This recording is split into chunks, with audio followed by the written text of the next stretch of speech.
Hey guys, Anthony's back here. He getting a little bit antsy while he was waiting for me to reload, and I told him that we would go ahead and let him shoot three of his bottles that are over here that's got the blaster caps and pressurized with air, and one of them got some water in it.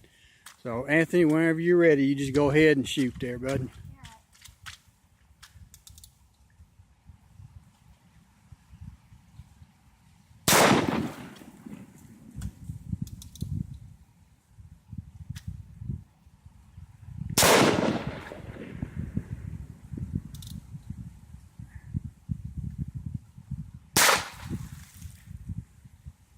See if you can hit it again.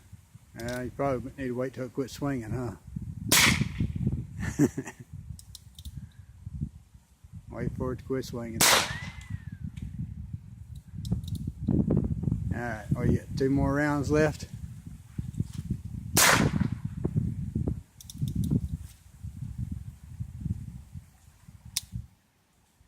Alright.